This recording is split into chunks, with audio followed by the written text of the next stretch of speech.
nzamba lobi na ngai bazwi elamba basali incartation na kombo ya motema ya jinola bazozwa mbeli bazokotisa na elamba wana nzambe ozolobelanga molimo mo ya poison etelemeli yo posala attention anja délivrance oyo bayelaki pasteur na église eza vraiment biblique. Ok. Eza biblique. Donc tant on a le bon nom de Franck, ba chrétien ba mettre la malam, ni les autres reprocher bango. Ba se repentir, ba zonga na kat na sainteté. Alors ba païen sur le moment où yamba Jésus-Christ comme Seigneur sauveur na bomo na bango, pour ba comme ba na nzambe. Pour ceux qui ba yambi Jésus-Christ était en tout cas coronavirus eza pour na bango, li felo eza pour na bango parce que na liste na bomo ya nzambe bazate. L'heure vient, elle est déjà venue. Oh, le temps est comme très difficile. C'est Jésus qui le parle. Il y a un autre comme dans le lot. Il y a besoin de la peste, la fléau, et qu'il y ait un sauté. Donc, vous allez sauver le coronavirus. C'est aussi le moment où les pagans, les païens vont comprendre que mon kili est un atinaté. Nous avons le 3e jour à Koya. Or, la Bible déclare avant hier, comme on a battu difficile. Parce que fléau, eze bandeli ya pamba. Donc, commis vraiment dans ma cambangote. Pourtant, comme on a ma cambangote, difficulté et Koya davantage. Et bah, au basakat na bonzambe, ça sera le moment où enlèvement ce que vous quittez. Pour que nzamba longo na ba oyaye, afin que ba vivre souffrance pour les oyate. Bana King, Bana Dar es Salaam, Bana Poto, Bana Mokil Mobimba, Cité Moko, Afrique Info avec Franck Stemai, Kiandankala, Twende. X-Bass, Marandura,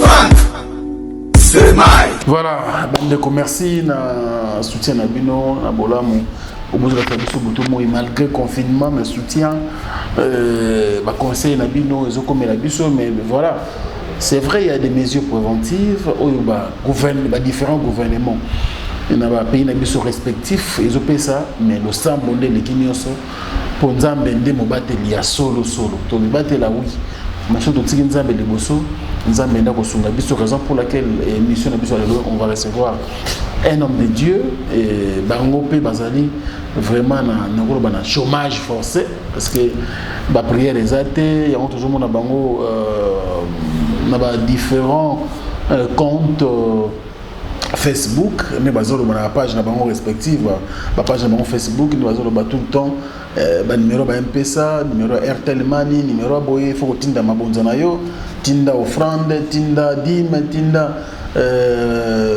voilà ba mbongo ka ndenge zalaka parce que moyen bango ba fonctionner zate moyen bango ba vivre zate parce que mokonza mboka lobi stop au moins 3 semaines il faut ba église et se réunir le sauter parce que rassemblement il y a plus de 20 personnes ba konza mboka ba boy et ba pasteur ba zakolela bango moyen ba côté ça izate.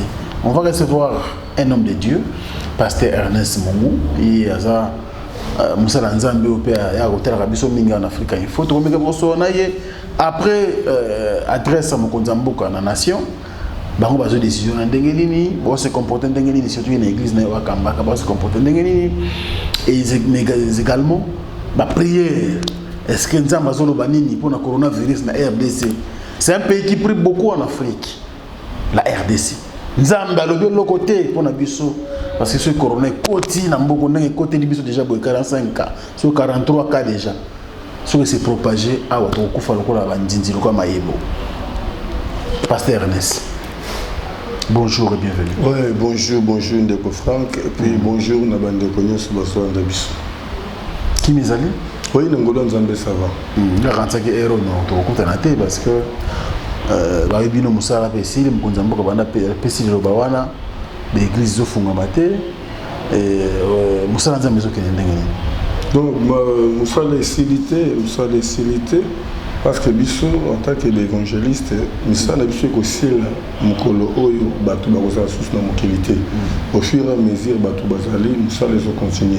Parce que Bible biso na Hébreux chapitre 13 verset 17 toujours veiller les colonnes na ba âme, toujours veiller na ba âme ensemble. Donc ba âme ensemble partout dans le monde. Toujours il y a parole na ba balabala bisika nyos.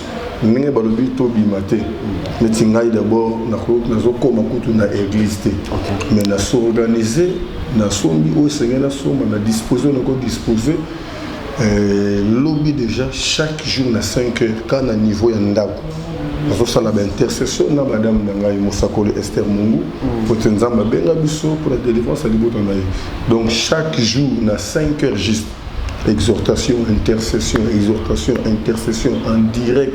La chaîne Abisso y a Béni de TV en direct na Facebook. Lundi, mercredi, vendredi, à 22h. Toujours Kambaba intercession en direct na chaîne Abisso y a Béni de TV. Pour vous dire que nous sommes les civilités. Toujours continuer à badolengue sur les singeli pour tout veiller l'icône à Amanza. Très bien. Alors, pasteur, je suis nouvellement il paraît que les policiers vont visiter. Parce que Mokonzambo Kalobaki, je crois que j'ai dit, osé que j'ai dit, je crois. Mokonzambo Kalobaki dans la nation, je crois que j'ai dit. Et puis, il y a un respecter Maloubawana, ou il y a un bande de l'église, comme vous savez, chaque vendredi. Ils ont rien de pasteur.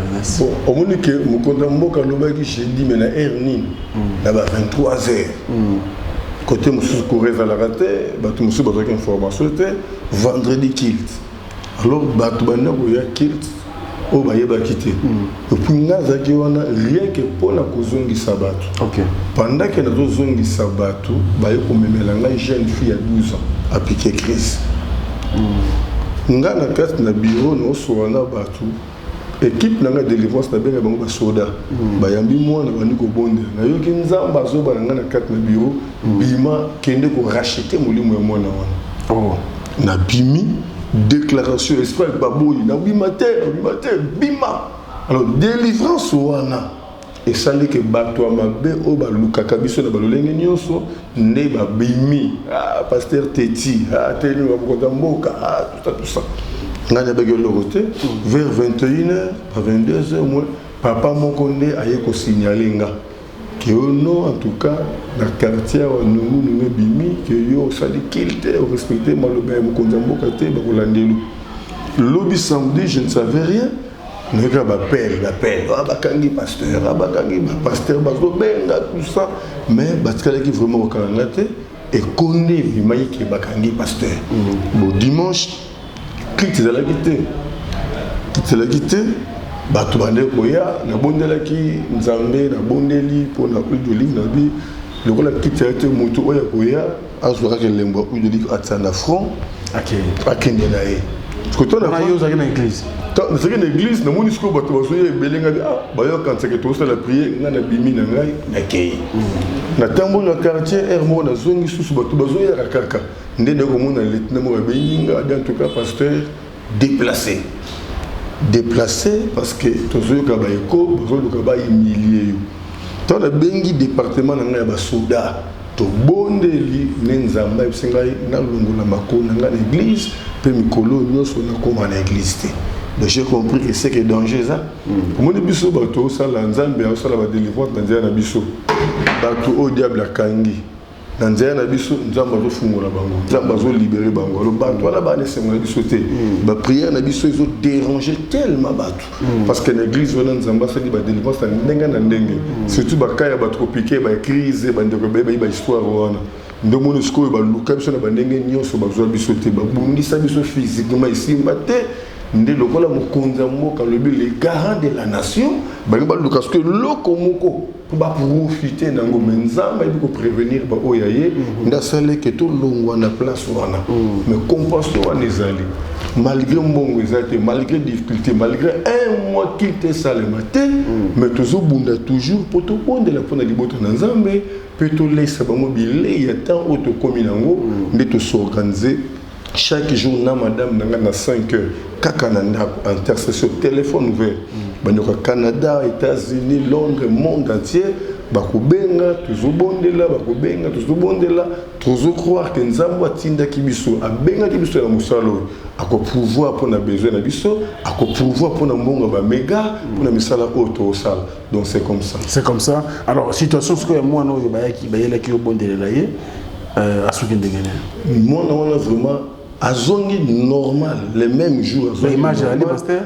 en tout cas ba image ezali lokola ba soda balingaki balanda biso na salaki que attaché de presse nanga akende tina famille ya mwana wana atunda bakolo mwana nene bandaki nene bayaki na yepo bato ba comprendre que to sauvaki molimo ya bato ba image nyonso ezali. En tout cas na kotika bandeko batala image wana pendant que nous sommes là image wana bozotala les amis image de délivrance oyo bayelaki pasteur na église pour que abondelela ye bozomona yango bandeko bazoillustre biso na technique ndenge ezalaka kaka. Alors pasteur lelo oyo tozolanda mpe makambo moko ezali vraiment malamu mingi te oyo edérange libota ya nzambe yo meka mpe koexplike biso parce que tominango ndenge eza mwa brutal bapekisi baeglise esalema mokonzi ya mboka alobi dimanche qui est la mette mais tout le monde dans les réseaux sociaux ba grand pasteur to benga ba grand na Congo ba yé na initiative ko tia ba mabunza ba nini na MPSA. Alors ba na nzambe beri abetsi mabako na maloba wana yo meka mpe ta musuku expliquer biso pour que mitema ya ba na nzambe ezala mpe apaiser o websa ba nini likambo yo boye na mo likambo ya ba MPA ko tia mbongo na mobile banking ou banking mobile.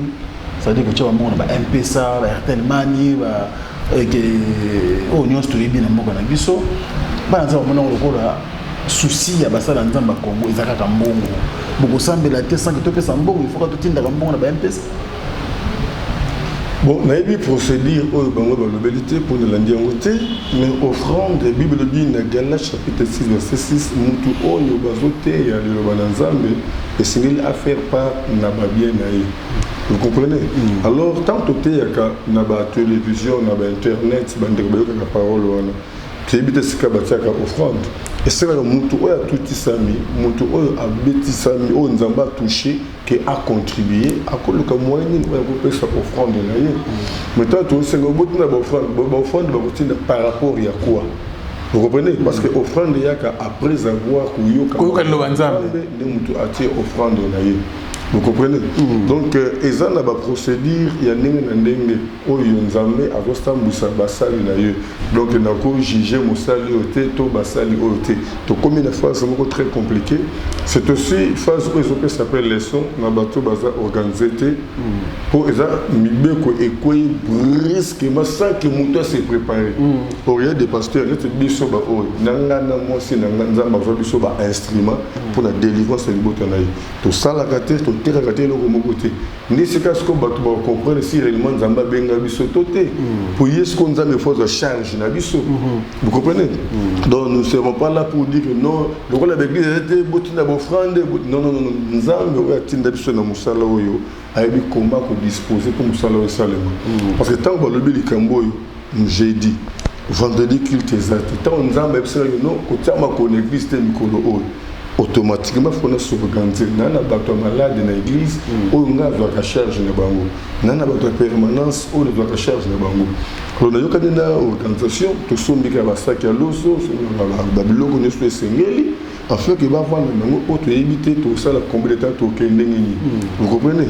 Alors il y a des pasteurs à la provision te à ne lokote bokati ba kilt azwaka gawana comme difficile pour na et à refuta loyer ndengeni.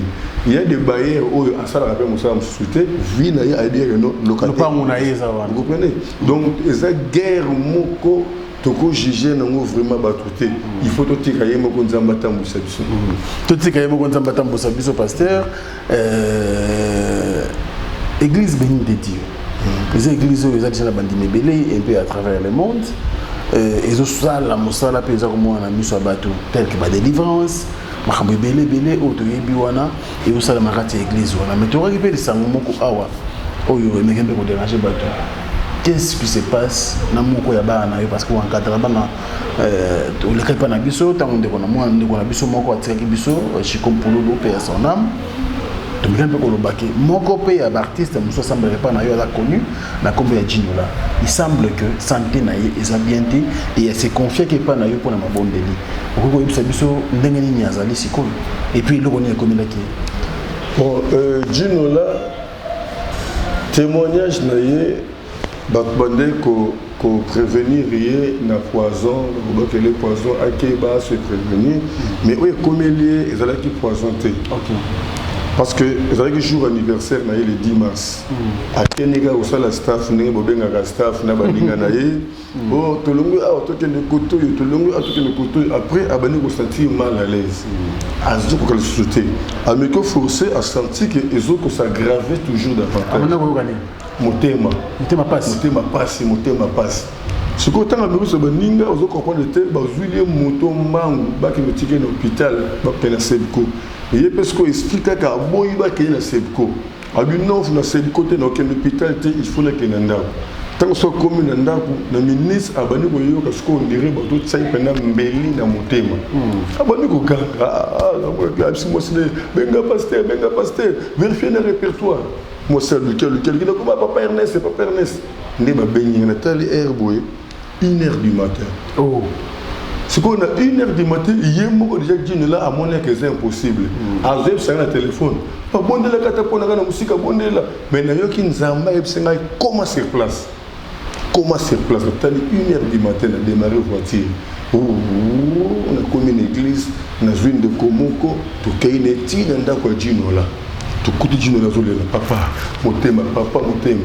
Tanto bandi prière nzamba yebisinga wana ki makamba poison te très kamoko spirituel bon na ko jeté mais na ba pratique c'est que ezanda bon faisant di kambu ya nganga tondoki nzamba lobi na ngai bazui elamba basali ba incartation na kombo ya motema ya Djinola bazozwa mbeli bazokotisa na elamba wana siko ndenge bazotia mbeli ndenge siko ezo manifester epai na ye de ceux qui alalaki titongo je crois que elingi ezala terrible siko ntango nzambe arevele biso todéclare mpona koarrache esprit ya motema na ye na kati na elamba wana ntango toarrache yango nzambe ayebisi ngai bondelaka mpona mai epesa ya mela nabondelika mpona mai napesi ntango kaka meli akwei na se kolamuki nyonso ezongi normal til lelo c'était un jeudi tomati vendredi vers 1h du matin et dimanche pe aye normal l'église apesi pe témoignage na ye lundi nango nakende kotale nakuti abimi parce que aza na mwasi oyo akende na zeme esili akaki mpe 9 mois mwasi abandi kobota te le même jour on a prieki mpo na ye nzambe afungoli na nzela lobi nango mpe mwasi na ye abuti et dimanche mpe aya témoigner nzambe ozolobela nga molimo mo ezo ya poison etelemeli yo fosala attention ça va jour na olingana so nakute na papa nayebisa ye ide wana elongwanga kaka nous faisons normal, on est vraiment en bonne santé. Donc ce n'était pas une poison, il y a une sorcellerie. Alors, mon poison était une pratique comédien, aux amours à Bassa Lanzambo Bankadraka. Bana wana mo ebele to bandeko ebele Bassa Ramusala ya théâtre.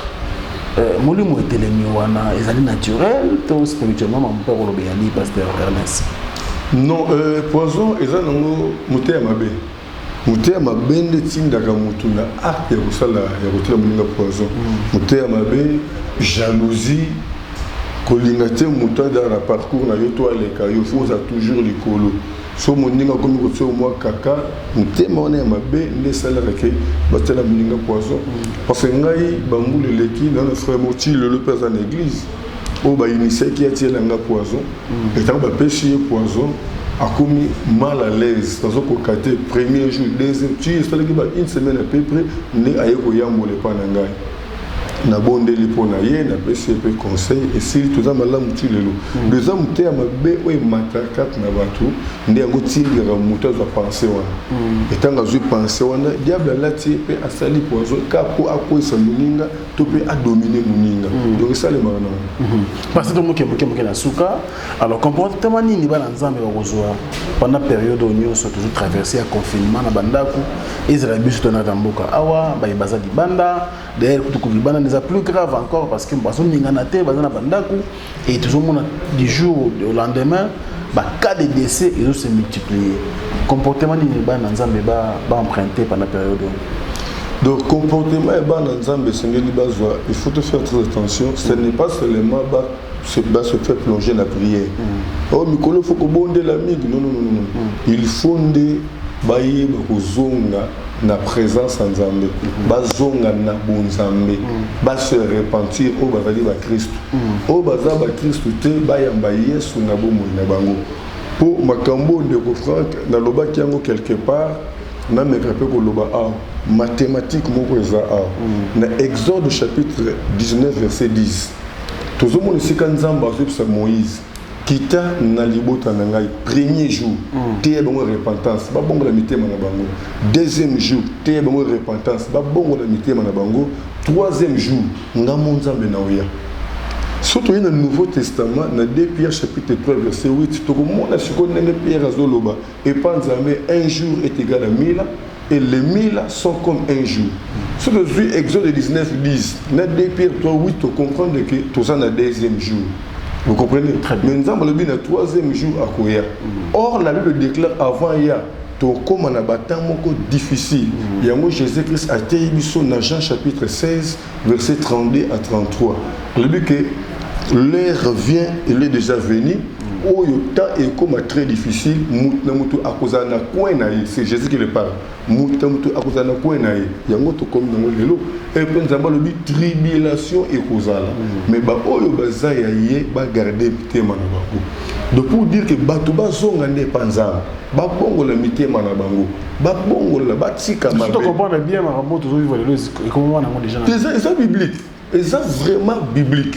Ok. Et ça biblique. Donc tant on a le bon nom de Franck, chrétien bamita la malam, ni les autres reprocher bango. Bami longo la kat na ba reproche, ba se repentir, ba zonga na kat na sainteté. Alors ba païen sur le moment où yamba Jésus-Christ comme Seigneur sauveur na bomo na bango, pour ba comme ba na nzambe. Pour ceux qui ba yambi Jésus-Christ était en tout cas coronavirus eza pour na bango, li felo eza pour na bango parce que na liste na bomo ya nzambe bazate. Pour apôtre Paul expliquer très bien dans Romains chapitre 5 verset 14, nanzia lisumu ya mutumoko Adam, nde lisumu wana ti lelo ezotambola na bato bayambi Jésus-Christ comme Seigneur et Sauveur. Alors pour ba la sauver, est-ce que ba yamba Jésus-Christ comme Seigneur et Sauveur? Nenge Paul a lobi dans Romains 19. Ceux qui bayambi Jésus-Christ comme Seigneur et Sauveur, ba komi ko sauver, n'est-ce que bazu pouvoir, nenge Bible lobi dans Jean chapitre 1 verset 12. À tous qui nous récit, à tous qui croient son nom, qui leur a donné le pouvoir de devenir enfants de Dieu. Donc il faut que pagano ba yamba Jésus ba kwa ba nzambe ba Christ o ba yamba Jésus ba bongo la mitema na bango ba tambo na vie à sanctification. To kozala sauver na coronavirus parce que Bible lobby na Psaume chapitre 91 celui qui demeure sous l'abri du Très-Haut repose à l'ombre du Tout-Puissant. Et ce que dans 9, 10, pour moi, la Bible veut dire que la peste nyonso, la fléau nyonso, et qu'on y ait sauté. Donc c'est vraiment un bon moment pour que les chrétiens réfléchissent et prennent la décision de revenir à Dieu. C'est aussi le moment où les païens comprendre que Mokili est un atinate. Parce que fléau, ils ont commis vraiment dans ma cambangote. Pourtant, comme on a ma difficulté et qu'il y a davantage, et ça sera le moment où enlèvement ce que vous quittez pour que Nzamba Longola afin que va vivre souffrance pour les oyate. Parce que le lot makambo zomona diable azoluka azwa autorité na mokili mobimba. Yango bazoluka ba mema biso na gouvernement mondial. OK.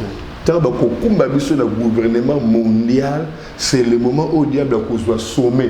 Et dans le sommet, on a la loi. Alors, les chrétiens sont incapables de faire la loi, ils sont pris en otage. Et dans les chrétiens, fléau et comme ils sont les lots, tout ça est liqué de ce pas dans Zambé, tout se comporter le col à Shadrach, Meshach, na Abednego. À cause de boya tout ça. mukonzi na mboka rien que pour ne sala ko dali contre volonté nzambe ba boire boni buna ba moto mais moto wana ezikisaki bango te et la Bible déclare tango roi yeko tala na kat na libulu na moto ba boire bato misatu mais ya moni bato mine atuni mais oya mine wana uti wapi bobimisa bango baki na penser ba mon appelle 80 personnes ba bimisi 3 mais moko wana ba bimisi était pourquoi c'était Jésus-Christ, c'était le Dieu vivant, le fait dévorant. Aboyeki ko bima po ayebe ke lobby coronavirus ekoya bakoboa ka pina libula coronavirus et à cause là pour assurer biso en fait que coronavirus et ça la biso et l'autre côté donc ba chrétien va revenir dans nzambe sanctification sainteté ba pagan ba bongo la mité na bango ba yamba Jésus Christ na bomo ina bango nous serons sauvés na virus et coronavirus. Amen, amen pasteur, je crois isa moi mon tikira kiyo pour la biso de la prédication et moi je dirais même il y a frère Osé alors moi on a ça monté ma boyebi malibana et maloba nzambe te donc nzambe peut alobeli yo moko de ko Franco Zalia ba cameraman bozali awa c'est vraiment le temps de réfléchir si vraiment quelque chose ko tirer biso vers en arrière en tout cas faut s'arrêter tourner vers l'avant là où nous attend notre Seigneur Jésus-Christ c'est très important. Amen. Alors pasteur Nasuka il y a émission la biso lelo je pense que les acquis importants pour na biso oya normalement ou pour na biso en Afrique Info mais na bande tout battre à travers le monde au quoi bisa bango nini c'est vrai au tey biso déjà mais le basuka pour aussi émission aux années par exemple et puis par la suite on continue au clôture la prière liloba yasuka bandeko balengi baswanga adresse fixe au Bako dans la 24 c'est 24 heures et ça plus de 143 89 75 15 851 plus 243 89 75 15 851 chaîne nanga na koloba nanga chaîne nanga ezali Béni Dédié TV Béni Dédié TV wana nde okozwa biso en direct chaque jour na 5 heures bien en direct na prophétesse Esther Mungu chaque jour na 5 heures lundi mercredi vendredi na 22 heures exhortation ba intercession ba prière téléphone ouvert bobenga to bonde la pona bino afin que to continuer musala nzambe apesi biso et le basuka ezakaka to banga et loko mokote parce que la Bible déclare dans 2 Pierre chapitre 2 verset 9 nzambe ayebi ko batela ba oyo yaye ayebi ko batela ba oyo yaye yango zomona Jésus-Christ en Bible Jean 14:1 que votre cœur ne se trouble point croyez en Dieu et croyez en moi le vrai fléau otokobanga c'est le péché. C'est vraiment le péché. Parce que le coronavirus a la puissance de mon côté. Il y a bako boma moli monayo a kobaneka nzoto na yo force ne esuka na cimetière gloire l'Éternel mais na lola okena yo sans problème mais lisumu eza force ko bloquer na kat na cimetière ezangi lola pe exécution monte na dernier temps ko le quand même passe ya coronavirus donc tout le monde a kat na vie ya masumu to yeba sous ko zo na kat na présence en Nzambe to tambola pe na Nzambe to ko sauver milimo na biso je crois ya moni ko bakisa na suka amen donc on a des annoncés bande ko to botali biso je pense que vous comprendre message très très important il y a pasteur Ernest Mongou et prédication édification exhortation news là qui na katia maloba na et profiter na biso et to garder attitude moko ya malamu vis-à-vis il y a fléau ils ont ravagé peuple de Dieu dans le monde entier. Merci beaucoup Nabi vous êtes présent et merci l'équipe technique Ozen Galina, Château Kolo, Maïl Sadiki, merci l'équipe rédactionnelle Steve Kambanga, Divine Ouvulu, la Diva et puis Daïli Louiezo et Regan Ouassissoa, un calambote. Donc plein de bonnes choses à toi et puis Pasteur Nasuka, on a ticket du moment au Tchabiso dans ma bonne délit avant de clôturer l'émission. Merci. Merci, tendre Père, n'a pas sur merci, au permettre de se retrouver liboso na mabota nyonso mokili mobimba oyo bandima ko recevoir ngai na nzana internet na Afrique Info. Nzambe na bomo ngolu na yo serabonde na bomo na bango. Nazo croire na parole na yo lobi car l'ennemi viendra comme un fleuve, ton esprit le mettra en fuite. Ba banso ba yoki mungo bongo na yo na nzela mosali na yo balandi émission au Père de gloire puissance ya nguya ya bonzambe na yo et simba mitema na bango et buka incrédulité molimo santo akota po amema bango na repentance ya solo na conversion ya solo afin que bata la sauver na fléau etelemi na mokili mumba oyo pe ba témoigner monene na yo soit contrôle en tout et pour tout pour la gloire na yo na kombo na sumasia wazali kolo mobiki sena biso nde na bomoko to bondeli pe to lobi amen Amen. Au revoir.